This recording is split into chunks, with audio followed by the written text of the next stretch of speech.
Hey everybody, this is Shane and I'm back here with you. This is episode number 2 of the MCRIT Conversations podcast. I don't know whether or not to call this a podcast or an episode or a channel, but nonetheless, here you are and you're watching. I made some pretty big claims in episode 1, telling you that I believe that regenerative agriculture is not only a healthy way to produce food.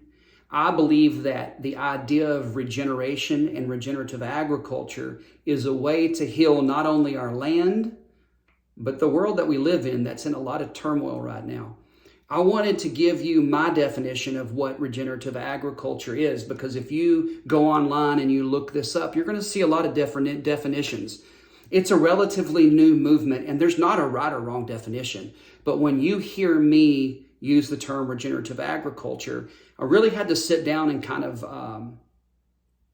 journal this out and really define what I think it means. So for me, regenerative agriculture is a sustainable food enterprise that takes into consideration the entire ecosystem and manages it for the health of the system and those who depend on it. Let me say that again. Regenerative agriculture is a sustainable food enterprise that takes into consideration the entire ecosystem and manages it for the health of the system and those who depend on it. One of the things that you will come to understand about regenerative agriculture is that it requires a humility. It requires a humility where the natural thing for us humans is pride. It requires cooperation, where what comes naturally for us human beings is competition. So I want to kind of break down real quick as I went through that definition of what regenerative agriculture is. There's a few words I want to kind of key in on so that you kind of even understand the terms that I'm using to write out that definition. One is sustainable. Now, sustainable is a term that has been used for many years now of trying to talk about this new movement of trying to do food in a different way. But if we're honest, sustainable is just not a very sexy word. It's just not. It doesn't inspire you. Like if you were describing and were asked to describe what your relationship is with your husband or your wife, sustainable is not a word that you want to use, right? Hopefully it's more than something you're surviving or something you're just barely getting through. But the word sustainable, the reason I put it in there is because in order for something to be sustainable, it has to stand on its own. And our traditional agriculture system is being propped up by the government with subsidies. And so if our systems are so unhealthy, many of the monoculture crops that we're growing are so unhealthy that if the government just left it alone and didn't subsidize it, we would be forced to change the way we do things. But because we're dependent on cheap food and a cheap system, our agriculture system has been on life support for a long time. And so that's not sustainable. Another thing that I believe about sustainability is if something is going to be sustainable and it's going to be something we are going to be able to do year after year, then it has to be profitable.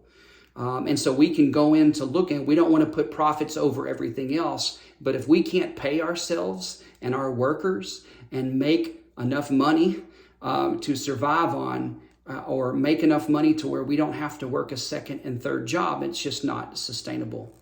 The word enterprise in and of itself describes the task that we are undertaking. When it comes to feeding our family, our community, our state, our nation, and our world, this is a massive undertaking. That's all I mean whenever I say that it's a food enterprise.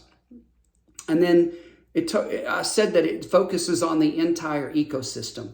A lot of traditional agriculture systems, we only focus on what we want, right? So we probably are going to focus more on yields. And here it's more than just the yield. It's more than just the crop that we're trying to get. When we're talking about a focus on the entire ecosystem with regenerative agriculture, that's going to include the soil, and not just the soil, but the biology and the microbial life in the soil, the bacteria, the fungus, the viruses, the nematodes, all these other worms that live, all the biology that lives is part of that ecosystem. And we want to focus on all of that ecosystem. Another part is the plant, right? Obviously, we want to focus on the plant. But even if the plant is not a cash crop like corn, right, we want to focus on the health of that plant, because the animal that consumes that plant, whether it be a cow, a goat, a sheep, or a human, all of our health depends on the health of that plant. And that plant depends on the health of the soil. And that soil is dependent on the health of the biology within it. So it is the soil, the biology, the plants, the animals, the humans, and the planet as a whole. We have to take all of this into consideration whenever we talk about regenerative agriculture and the ecosystem. We have been taught for a long time that agriculture or whatever is a competitive endeavor.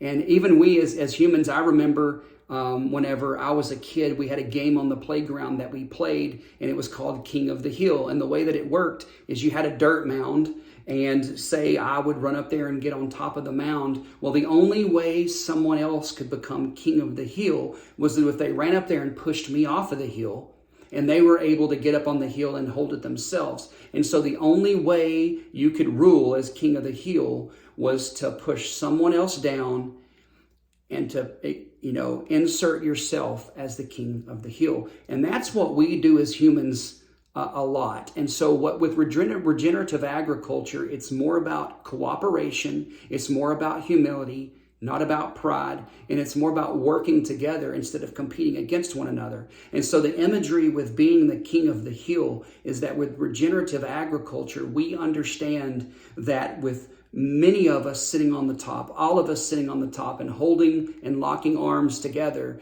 then we can hold the mountain on King of the Hill or King of the Mountain. We can hold it better together as a group than if we're fighting against each other, pushing each other from the back or from the side in order to try to gain some type of status.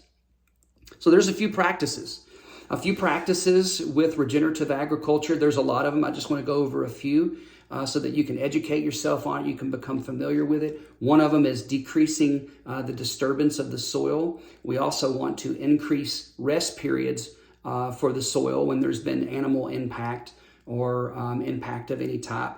We want to increase diversity. Diversity is Mother Nature's way of healing the land. We want to integrate livestock and diversity in that livestock into the land. We want to keep the soil covered. We want to keep living roots in the ground. We want to focus on minerals. We want to focus on organic matter in the soil. We want to focus on our management and how we are bringing all of these different tools together to help regenerate the land. And most importantly, is we focus on our mindset. So again, to finish up the video and kind of talking about one of the claims I made in episode number 1, is that regenerative agriculture isn't just a way of healing the land and healing our food. It is a way of healing the strife and turmoil that we see in our world today. It's important to understand that diversity is Mother Nature's way of meeting the needs of everyone, right? It is everyone working together to benefit the whole. And so anywhere you go in nature, if you walk into a native prairie, there may be 30, 40, 50, 60 different types of plants out there. There's all kinds of diversity. There's diversity in the animals, and that's what keeps the system healthy. If you walk into a forest, there's not just one kind of tree out there, right? Anything that's a monoculture, it's something that we as human beings did. We planted that because I don't know why we work against nature, Mother Nature, God, source, whatever you want to call this life force that gives us life. We fight against that so hard. We don't want diversity in our lives. And the biggest example I can give is just look at religion, right? We believe a little bit differently. And instead of having diversity in our worship, diversity in our everyday life, where we do life together and we learn from each other and we learn to love each other and work together, we separate that out, right? We separate it out. And then just, I was raised in the Christian tradition. So just within the Christian tradition, we have thousands of different denominations. Why do we have all those denominations? And here in this small little East Texas town, there's a church on every corner. Is because we only want to be around people who look like us, who act like us, who think like us. And let me tell you something, that is not creating the kind of world that we want to live in. Because every one of these little churches on the corner, they're not bringing about any change to culture. They're irrelevant. They're dying. They are going away. And that's incredibly sad to me, but we cannot deny that fact. And so part of healing our society and our culture is bringing back in the diversity. And diversity is a whole lot more than just the color of your skin or whether you're a male or a female, right? Diversity includes the way we think, where we're from, the different perspectives in which we see the world, how our parents raised us.